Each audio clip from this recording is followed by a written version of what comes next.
Kuminsan po ang buhay ay pwedeng sobrang nakakapagod. Dumarating ang tao sa punto na parang gusto na niyang sumuko at sobra na ang nadaranas niyang mga hirap. Life can really be exhausting. In Elijah's life, as recorded in 1 Kings, sabi niya sa Panginoon, "I have had enough, Lord." He said, "Take my life." At si Elijah na ito, prophet, at hindi lang basta prophet, isa sa mga talagang kinikilala, sinasaluduhan natin, sapagkat napakadakila ng mga bagay ang ginawa ng Panginoon sa pamamagitan niya. Subalit siya man ay dumating sa punto na parang hindi na niya kaya pang ipagpatuloy ang buhay at hinihingin sa Diyos, wakasan ang buhay niya. Ito po ang ating pag-aaral upang mabigyan tayo ng lakas kung dumarating ang mga panahon ng panghihina. When life becomes tiring, kung sobra nang nakakapagod ang buhay. Aming Diyos, salamat po dahil kayo'y Diyos na dakila, mapagmahal, mapagpatawad. Pinagdiriwang namin ang kabutihan niyo sa aming buhay. Linisin niyo kami, Panginoon, punan niyo po ang aming mga kakulangan. At nawa, punuin niyo kami ngayon ng inyong Espiritu. Matuto kami sa kayang unawain ng isip at lampas pa dyan, unawain ng Espiritu, Panginoon. Yan ang nais namin. Nawa ang Espiritu mo'y makipag-isa sa amin at maunawa namin kayo sa maraming paraan. Be our speaker, O Father. Quiet our hearts, still us, make us feel your presence. Teach us to enjoy your presence. Reveal yourself to us. Father, we pray that you will be speaking powerfully, that your message will come only from you, and that you will use only your servant as your footstool. Deal with us, teach us, lead us. In the name of Jesus, our teacher, we pray. When life becomes tiring, what do you do? Pag sobrang nakakapagod ang buhay, dapat munang mag-isip-isip. And life can be made tiring by wear and tear, by sameness. Pag dumarating po sa panahon na parang tayo yung nagsasawa, napapagod, nawawala ng excitement sa buhay, maaring pag-aralan natin kung bakit. At isa dyan, maaring nating makita paulit-ulit pala ang mga bagay na nakakapagod.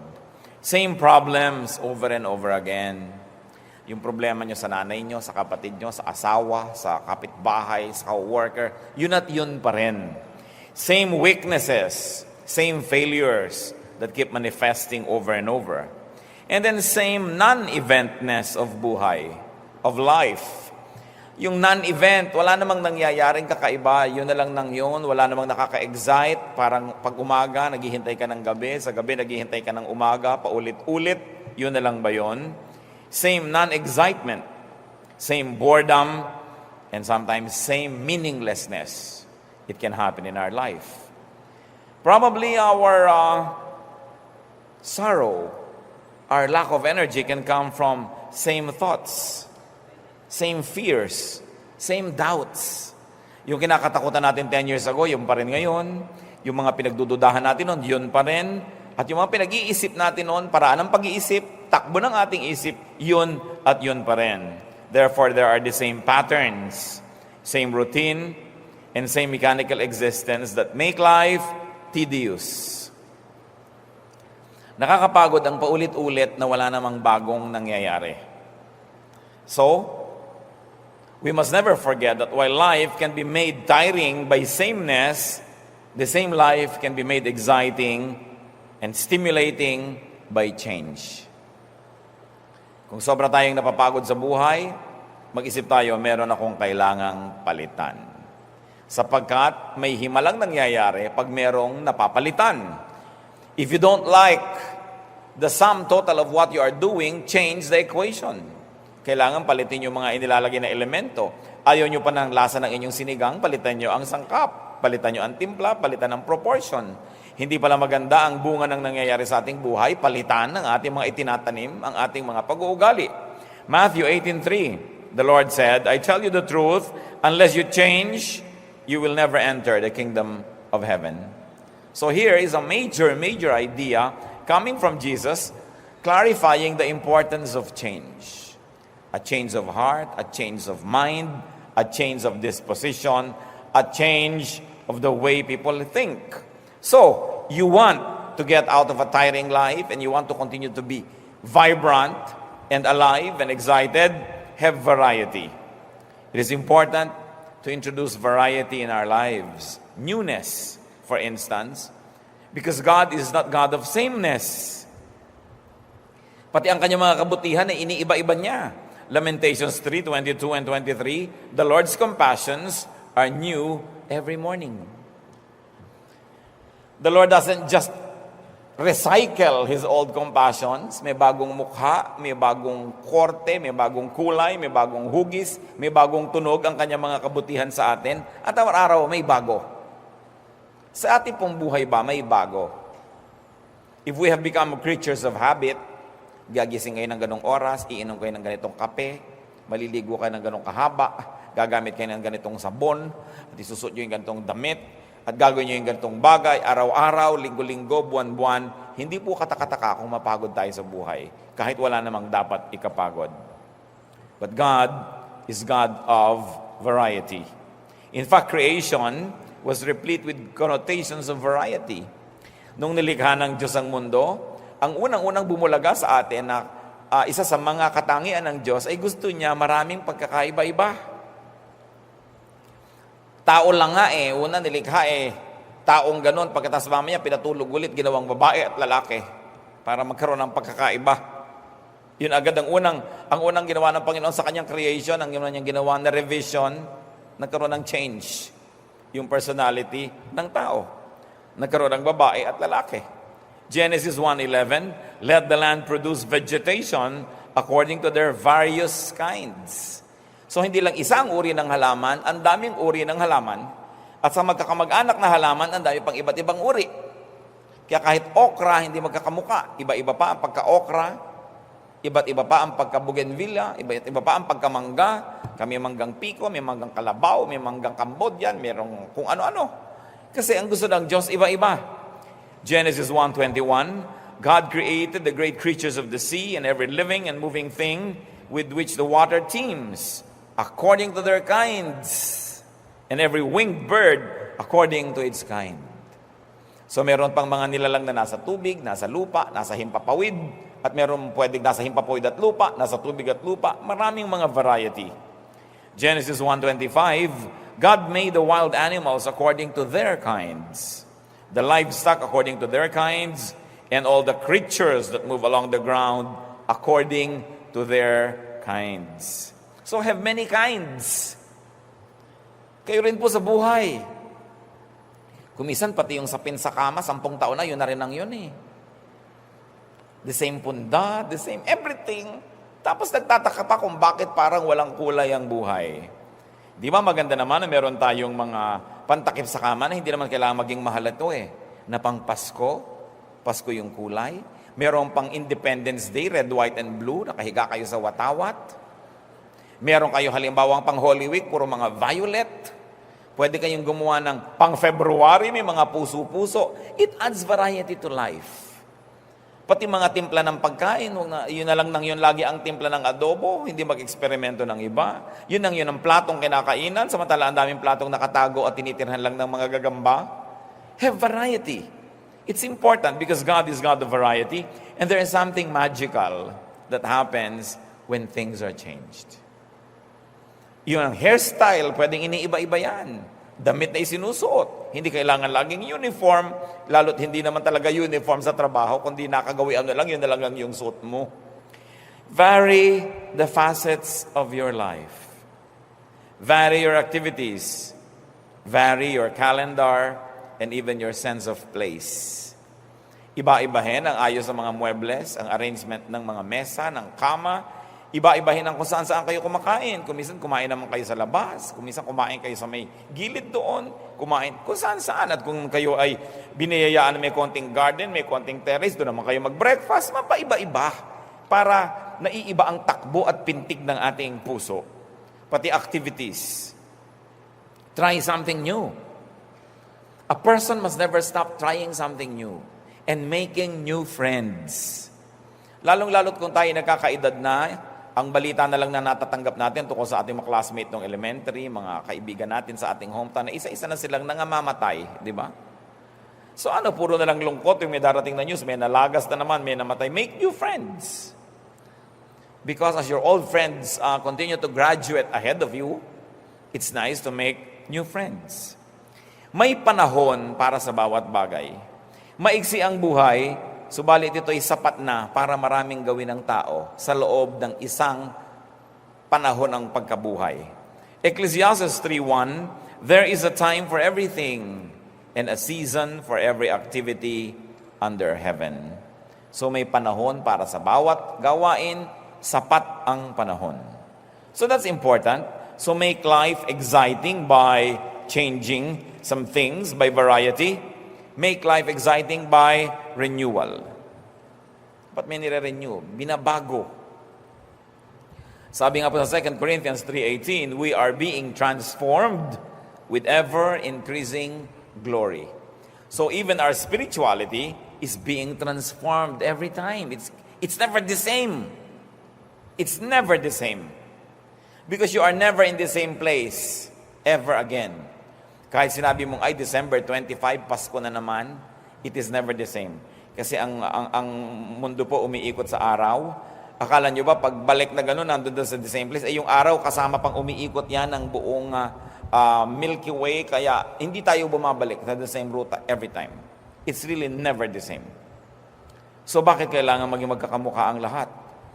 Kaya rin kung minsan sa spirituality, yung mga iba nawawala na ng gana, ito na lang ba? Kasi wala namang bago. Wala namang bagong verse na memorya at na pag-aaralan, wala namang bagong doktrinang naririnig, at wala namang pagbabago ang attitude niya tungkol sa mga doktrina. Alam niyo po, yung mga paniniwala natin sa Panginoon, yung degree ng pagkaunawa natin sa Biblia, yung lalim, taas ng ating pagkaintindi dyan, paiba-iba yan. Hindi pwede na 5-10 years ago, yung stand nyo, ganun pa rin ngayon. Ibig sabihin, wala man lang nabago. Either you were already perfect 10 years ago, that's why you need not have to change up to now, or you really never even attempted to grow deeper. Hindi natin kayang ubusin ang Diyos. Hindi natin kayang ubusin ang kanyang karunungan, ang kanyang mga katuruan, kaya dapat lagi tayong may bagong pinag-aaralan, at huwag tayong matakot kuminsan na magpalit ng pananaw. Kasi nung una, childish pa lang tayo sa pananalig, bata pa lang tayo, ang alam lang natin kung anong sinasabi ng pastor, kung anong sinasabi ng teacher, kung anong sinasabi ng libro. But there comes a time when you must have a one-on-one with God and you begin to understand Him in a very personal way. That's why I encourage people to develop personal spirituality so that sky's the limit with the way how God would deal with you.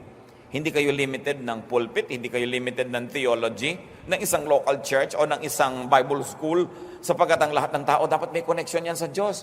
At sino ang nakababatid ko anong pwedeng ipaalam sa atin ng Diyos na hindi pa niya ipinaalam sa iba?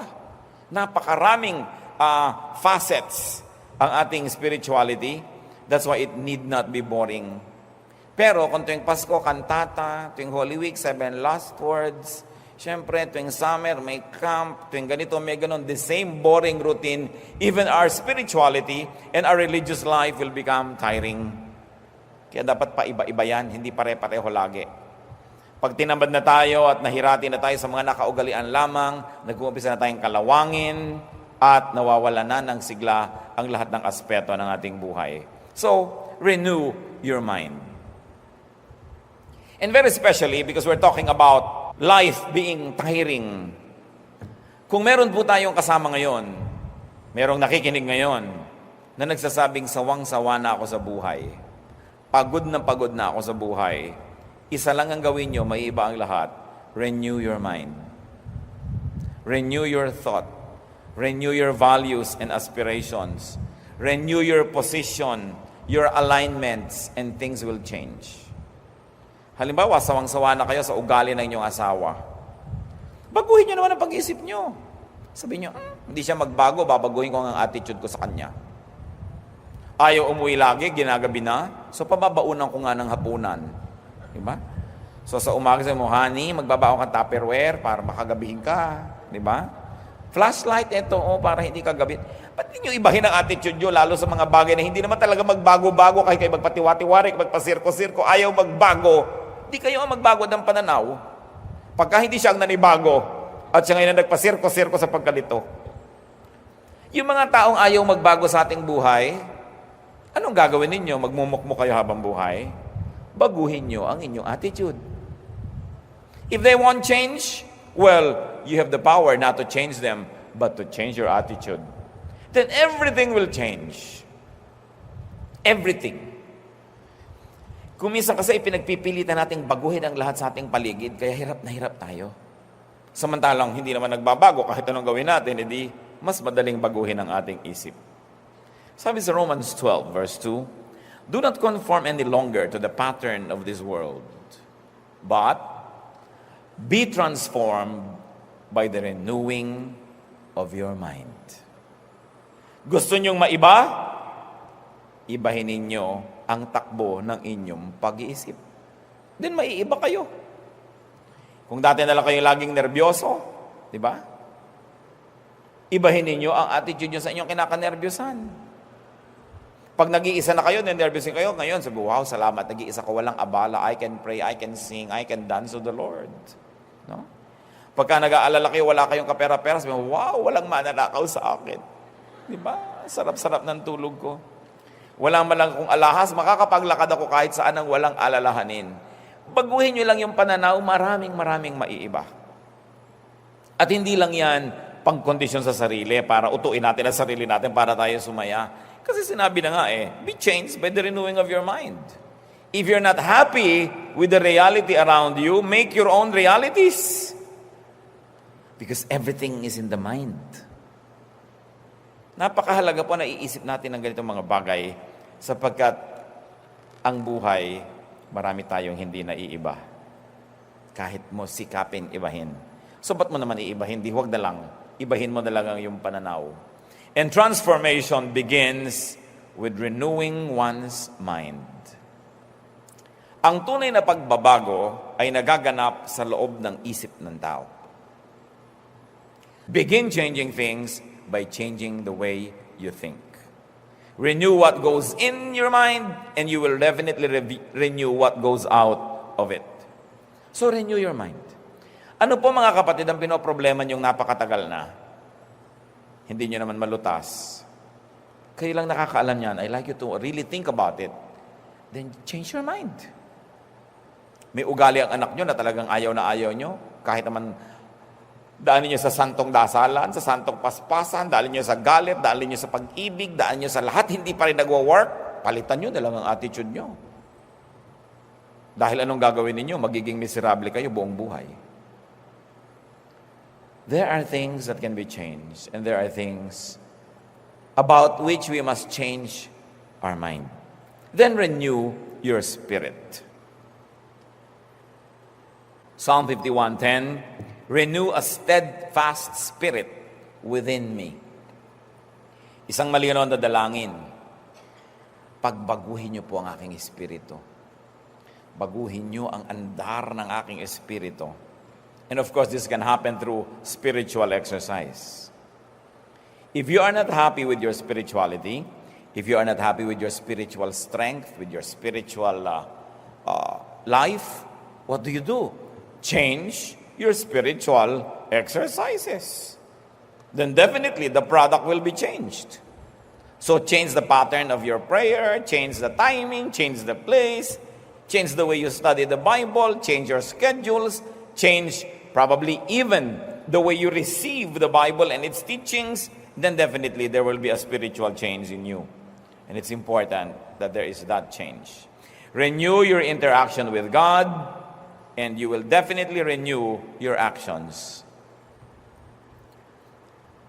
Ibahin lang po natin ang ating pakikipagmabutihan sa Diyos, ang pakikisalamuha at pakikitungo natin sa Kanya, siguradong maiiba ang maraming bagay sa ating buhay.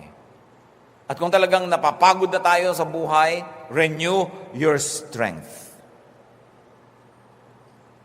Sa Isaiah 40 verse 31, "But those who hope in the Lord will renew their strength. They will soar on wings like eagles. They will run and not grow weary. They will walk and not faint." Lahat ng parang imposible nangyayari, sabing ganon.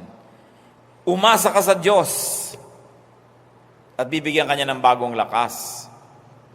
Sabi niya, lilipad ka ng mataas na mataas tulad ng mga agila. Wala pang ibon na nakalilipad sing taas ng agila. At yun daw ang liliparin ng taong umaasa sa Diyos, at binibigyan ng Diyos ng panibagong lakas. Tatakbo ka't hindi ka mapapagod at maglalakad ka ng walang tigil ng kalalakad at hindi ka manlulupaypay. Ibig sabihin, supernatural strength can be given by God to those who depend on Him for renewal. So kung nanghihina na tayo, humingi tayo sa Lord ng kalakasan muli. Pero hindi lang hingi ng hingi, ilagay ninyo ang inyong posisyon kung saan kayo dadaanan ng kanyang pagpapala. Halimbawa, umuulan, gusto nyong mabasa, pumunta kayo doon sa labas para kayo maulanan, tanggalin nyo ang payong at kapote para kayo maulanan. Kasi kahit gano'ng kalakas ng ulan, kung balot na balot din kayo, hindi rin kayo nabasa. Kahit gano'ng karaming ipamigay ang Panginoon na kapangyarihan, pagpapala at kalakasan, kung wala naman kayo sa pwesto para tanggapin yon, wala rin mangyayari. At paano tayo pumupwesto doon? Siyempre, isang buhay na kalugod-lugod sa Diyos, kaaya-aya. Sinusunod natin ang kanyang mga katuruan, ang kanyang mga utos, para maklaim naman natin ang kanyang mga pangako. Laging two-way street. Hindi pwedeng claim ka lang ng claim ng pangako ng Diyos, hindi ka naman tumutupad sa inyong usapan. So you do your part, God does His part, and you have a contract. You have a relationship. Renew your strength. Alam niyo po, kadalasan, pagod lang. Physical pagod lang ang marami. Kasi sa kagustuhan nating kumita, sa kagustuhan nating maraming magawa, hindi na tayo nagpapahinga, hindi na tayo nagbabakasyon. Pag sinabi mo magbakasyon ka, magagalit pa sa'yo. Paano ako magbakasyon? Dami-dami namin pangangailangan. Tingnan mo ang itsura mo. Kung hindi mo talaga kailangan ng bakasyon. So kailangan ng tao nagbabakasyon, kailangan ng tao nagpapahinga. Sapagkat yun ang disenyo sa atin ng Diyos. Alam niyo po, maraming mga dramang bukid, tulog lang kailangan yan. O kaya, kaunting bakasyon, kaunting pasyal, naiiba ang maraming bagay. Sapagkat meron talagang himalang nangyayari sa isang isip na napapahinga. At ano po ang pahinga ng isip? Yung tigilan mo muna ng kaiisip yung iniisip mo at mag-isip ka ng iba naman. At yan po ang kailangang ibalik natin sa ating buhay. Yung pagbubulay-bulay, pagninilay-nilay, pagdidili-dili. Magtataka tayo bakit maraming matatanda nung araw ang tatalino kahit hindi sila masyadong nakarating sa mataas na formal education. No?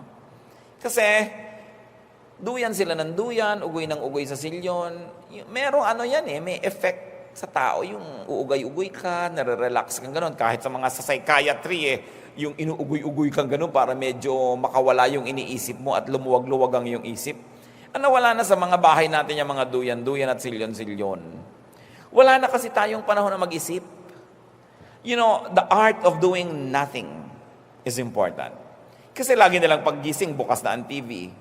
Lalo yung may remote, ang daling buksan, ang daling maglipat. Nagluluto, may nadidinig na radyo, may nakasalpak na tugtog dito. So hindi na napag-iisa yung ating isip. We must be silent enough every now and then so that we can hear our mind think. And so that we can hear the voice of God. Or we can just be silent and empty enough to receive refreshment, to receive inspiration, and to receive a touch from God. So ibalik po natin yon. Hindi naman lahat ng tao ay may pribilehyo na maging maluwag ang bahay, magkaroon pa ng mga duyan-duyan, pero it's all in the mind. Kahit sa isang maliit na lugar, pwede kayong manahimik. Indulge in something you enjoy. Lagi na lang din tayo nagmamadaling maligo. Sa dami kasi nang nakapila doon sa banyo kumisan. Pero kung nag-enjoy kayong maligo ng matagal, mga alauna ng umaga, tulog na lahat ng tao, maligo kayo ng matagal. Diba? Indulge in something you like, which is not really bad. Para yung lumalakas ang ating espiritu. Renew your strength. Renew your strength, and if you do that, you will definitely renew your activities and your capabilities. Kaya kahit ang mga opisina, nagbibigay po ng mga mandatory vacations to employees. Kasi alam nila, pagbalik niyan, may bagong ideya, fresh na naman. Hindi yung nandyan nga araw-araw, hindi uma-absent, pero nakasimangot naman, wala kasigla-sigla, at wala kakalatoy-latoy ang ginagawa sa buhay. So it is important to have a break. And ask God to renew His dealings with you. You can ask God. Even ask God to renew His revelation of Himself. Pwede naman natin hingin, Lord, magpakilala naman po kayo sa akin ng bago tungkol sa inyo. Yung hindi ko naman kayang ubusin ang pwedeng malaman tungkol sa inyo. So, teach me more. Open my eyes. Reveal yourself to me. Lamentations 5:21, Restore us to yourself, O Lord, that we may return. Renew our days as of old. So, ibalik niyo po yung mga dati, yung mga magagandang dealings nyo noon, pakiulit nyo naman. Ibalik nyo kami sa inyo, at kami na may makakabalik para may panibago tayong relasyon, merong chapter 2, chapter 3 ng ating magandang pakikitungo sa isa't isa. Ask God to do that. And very importantly, renew your youth. Yung kabataan, renew your disposition and attitude. May attitude kasi tayo, matanda na ako, hindi na bagay sa akin yan. Sino naman ang may sabi? Pag hindi pinagbabawal ng Biblia, hindi naman masama. Meron kasi tayong mga impositions that we place and really enforce in our own lives. Na hindi ko pwedeng gawin yan, hindi ko pwedeng gawin yan. Siguro dapat tayong medyo mag-review ng ganyan mga bagay. If God doesn't prohibit it, it's not bad to do it. Makalaya-laya tayo. Napakaraming bakod na kumukulong sa espiritu ng tao. Kaya sikip na siya at inis na at hindi na siya makapamuhay nung talagang gusto niya mangyari. Mag-identify tayo mga kapatid kung ano yung mga bakod na hindi naman dapat nandyan. Hindi ko to pwedeng gawin. Hindi, ayoko ng ganyang hairstyle kasi hindi pwede sa akin. Yung puro self-denial, samantalang hindi naman Diyos ang nagbabawal ng ganong mga bagay. Enjoy more freedoms in God. Enjoy life more. Sabi ni Lord sa John 10:10, I came that they might have life and have it to the full. Have it abundantly. And that is, of course, open to many, many applications. What it means to have an abundant and a full life. So renew your youth. Psalm 103 verses 2 and 5. Praise the Lord, O my soul, and forget not all His benefits, who satisfies your desires with good things, so that your youth is renewed like the eagles. Ginawa po dito na talinghanga yung agila sa pagbabagong anyo sa pagiging bata muli. Interestingly, ang mga eagles po ay talagang nag-iedad dyan ang talagang matanda.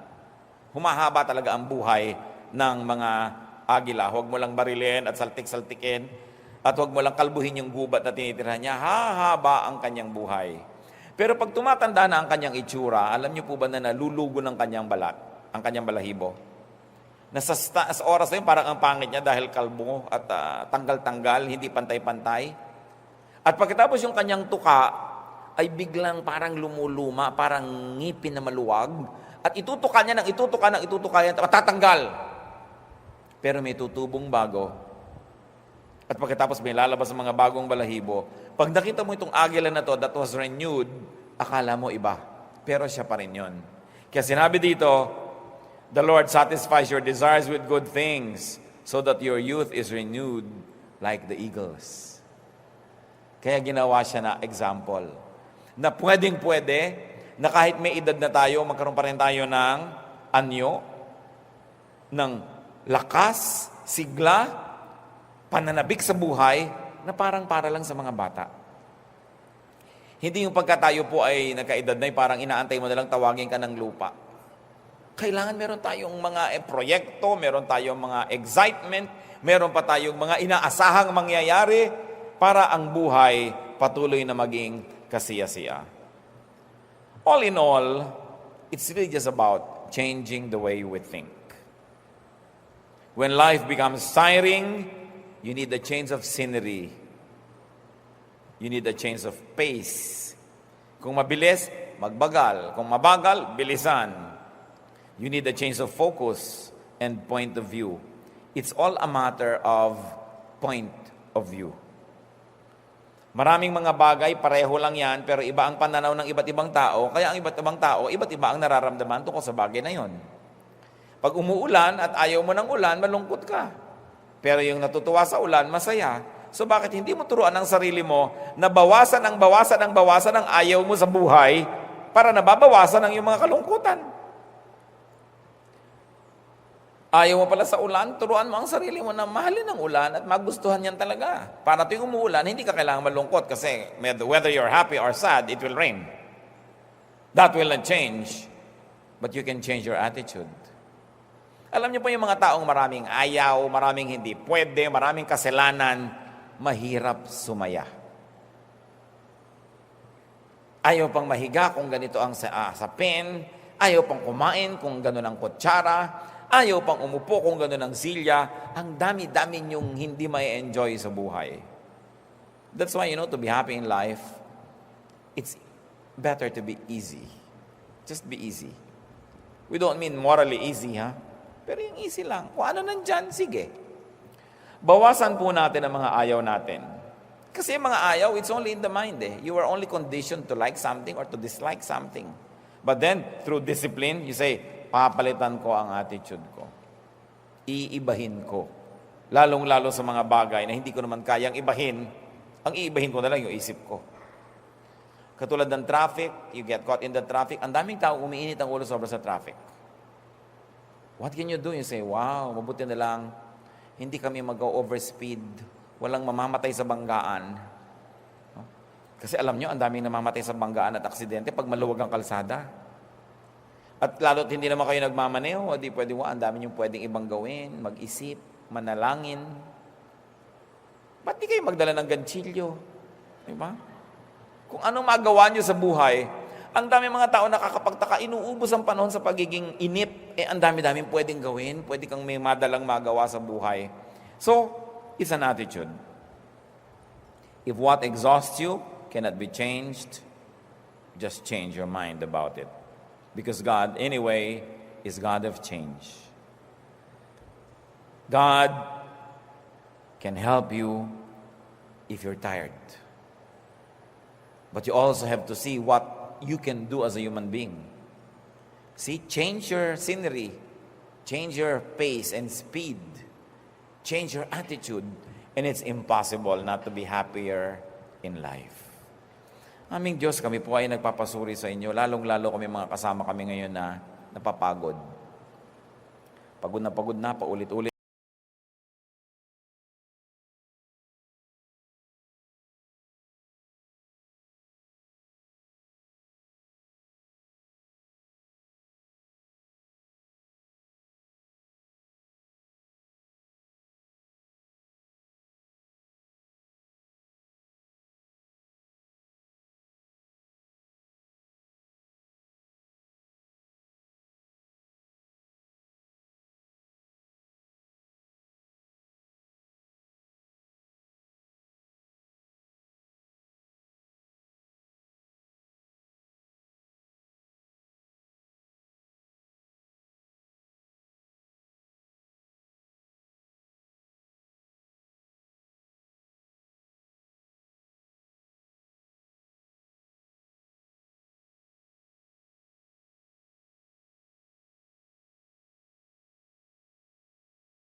Na problema, paulit-ulit na mga pahirap, paulit-ulit na mga bagay na hindi natuloy nagbibigay ng kasiyahan. Sa mga kapatid na nakalampas na dito at nakaraan na, salamat Panginoon sa iyong naging biyaya. Sa mga kapatid na ngayon ay dumaraan sa ganitong hirap, nawa Panginoon, maging pagpapala ang pagbubulay-bulay na ito, na matuto kaming palitan ng maraming bagay upang maiba ang wakas ng aming mga ginagawa. At Panginoon, kung darating pa sa ibang mga kapatid ang ganitong hirap sa buhay na parang wala nang kahulugan ng buhay at gusto nang bumaba at ayaw nang makisali pa, nawa ipaalala mo ang mga katuruang ito. Palakasin mo ang aming isip At sa maraming mga kapatid, Panginoon, na hindi naman sila sobrang pagod, hindi naman gustong wakasan ang buhay, hindi naman pagod na pagod, ituro mo sa amin na maging matulungin sa aming mga kapatid, na magbukas ang aming mata, ang aming tainga, that we can be sensitive, probably to our own spouse, our own parent, our own child, our own brother or sister, friend, who may be suffering, who may be tired. Turuan mo kami, Panginoon, to minister to them, so that we can become channels of blessings. Ituro mo sa amin, Panginoon, kung paano makakatulong sa mga lubos sa mga nabibigatan sa kanilang buhay. Magbulay-bulay tayo, mga kapatid, manalangin ng taimtim at tahimik sa ating kinalalagyan, yumuko tayo sa presensya ng Diyos. Hilingin natin sa Kanya kung anong malinaw na mensahe para sa bawat isa sa atin. Sa mga kahirapan, ano ang pahirap sa buhay na pwede nating palitan? Oras na pinalitan lang natin ang ating attitude. Paglinawin ng Panginoon ang ating isip at nang lalo pang lumaki ang posibilidad na magkaroon ng kahulugan, kasiyahan ang ating buhay. Kalooban ng Panginoon na tayo ay maging masaya, maging maayos ang ating buhay at maging makabuluhan. Manahimik sa ilang saglit at makinig sa tinig ng Espiritu kung ano ang personal na mensahe sa atin ng Diyos.